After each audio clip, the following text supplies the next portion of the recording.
മരക്കളോ ഉള്ള വലിയ കെട്ടിടം. എന്തിനായിരിക്കും എന്നെ ഇവിടെ കൊണ്ടുവന്നിട്ടുക? മുത്തശ്ശൻ ആലോചിച്ചു. തൻ്റെ മകനെയോർത്ത് അഭിമാനം കൊണ്ടു. എത്ര മിടുക്കൻ!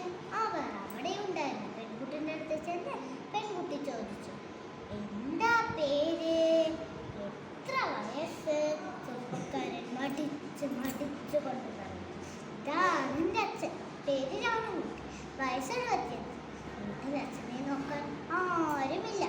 ഞാനും എൻ്റെ കുടുംബവും അന്ന് പട്ടണത്തിലാണ് താമസം. അവിടെ ഒന്നും അച്ഛന് ശരിയാകൂല. ഒരാണ്ട് ഷുഗറും ഒക്കെയുണ്ട്.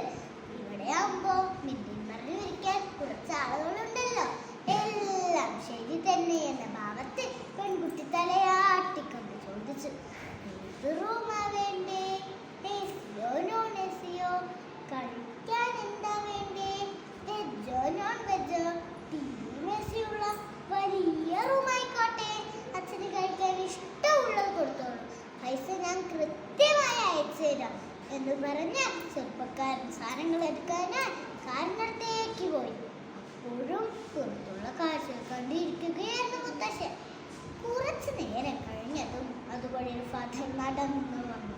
മുത്തശ്ശനെ കെട്ടിപ്പിടിച്ച് കുറേ നേരം സംസാരിച്ചു. ഇതെല്ലാം ചെറുപ്പക്കാരൻ കാണുന്നുണ്ടായിരുന്നു. ചെറുപ്പക്കാരൻ ഫാദറിനോട് ചോദിച്ചു, നിങ്ങൾക്ക് എങ്ങനെ എൻ്റെ അച്ഛനെ അറിയാം? അതോ 35 വർഷങ്ങൾക്ക് മുമ്പ് ഇവിടെ നിന്നും ഒരനാഥ ബാലനെ ദത്തെടുത്തിരുന്നു. ഇതാരോടും പറയരുതേ എന്ന് എന്നോട് പറഞ്ഞിരുന്നു. എൻ്റെ മനസ്സതിന് സമ്മതിക്കുന്നില്ല. നിങ്ങൾ ധൈര്യമായി പറ്റോളൂ, നിങ്ങളുടെ അച്ഛനെ ഞാൻ നല്ലവണ്ണം നോക്കിക്കോളാം. ഇതെല്ലാം കേട്ട ചെറുപ്പക്കാരൻ ലജ്ജിച്ച് തലതാത്തി പൊട്ടിക്കരഞ്ഞു. അച്ഛാ, എന്നോട് ക്ഷമിക്കൂ അച്ഛാ. പ്രിയ കൂട്ടുകാരെ, എന്തിനായിരിക്കും ചെറുപ്പക്കാരെ അച്ഛൻ്റെ അടുത്തേക്ക് പോയേ?